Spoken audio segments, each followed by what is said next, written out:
નમસ્કાર, આપ જોઈ રહ્યા છો સ્પાર્ક ટુડે ન્યૂઝ। પાદરા નગરપાલિકાના વોર્ડ નંબર 3ની પેટા ચૂંટણી માટે આગામી 16 ફેબ્રુઆરીના રોજ ચૂંટણી યોજાશે। વોર્ડ નંબર 3ના ભાજપના ઉમેદવાર નિરાલીબેન રાકેશભાઈ પટેલના ચૂંટણી કાર્યાલયનું શુભારંભ કરવામાં આવ્યો હતો। પાદરાના ધારાસભ્ય ચેતન્યસિંહ ઝાલાના હસ્તે કાર્યાલયનું ઉદ્ઘાટન કરવામાં આવ્યું હતું। સાથે ભાજપના કાર્યકરો તેમજ નગરપાલિકાના સદસ્યો મોટી સંખ્યામાં ઉપસ્થિત રહ્યા હતા। ભાજપ દ્વારા પ્રજાલક્ષી કાર્યો અને વિકાસ યાત્રા સાથે વોર્ડ નંબર 3ના ઉમેદવાર ભવ્ય વિજય થશે તેવો આશાવાદ વ્યક્ત કર્યો હતો।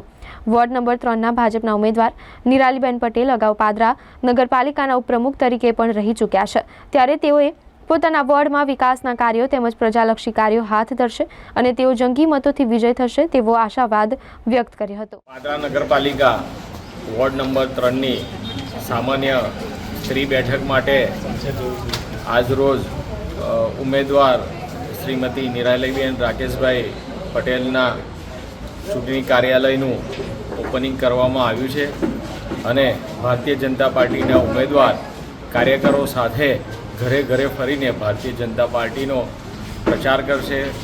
ભારતીય જનતા પાર્ટીએ જે પાદરા નગરમાં વિકાસના કાર્યો કર્યા છે તે ઘરે ઘરે સુધી પહોંચાડશે અને જંગી બહુમતીથી જીતે તેના માટે મતદારો સુધી એ તમામ કાર્યકર્તાઓ પહોંચશે। આવનારી પેટા ચૂંટણીમાં વોર્ડ નંબર 3 હું ઉમેદવાર નિરાલી રાકેશભાઈ પટેલ આજે અમે ફેરણીની શરૂઆત કરી છે અને ઘરે ઘરે જઈને ભાજપનો ઝંડો ફેલાવીએ એવું કામ કરીશું અને આવનાર સમયમાં અમે બધા પ્રયત્ન કરીશું કે ભાજપને વોટ આપે અને સારા કાર્યો કરે। ઘરે ઘરે જઈને અમે લોકોની ફરિયાદો સાંભળીને એમની ફરિયાદોનું નિરાકરણ લાવીશું અને આગામી 2026માં નગરપાલિકાના ચૂંટણીમાં ભાજપની બધી સીટો જંગી બહુમતીથી જીતે એવી આશા સાથે અમે કામ કરીશું।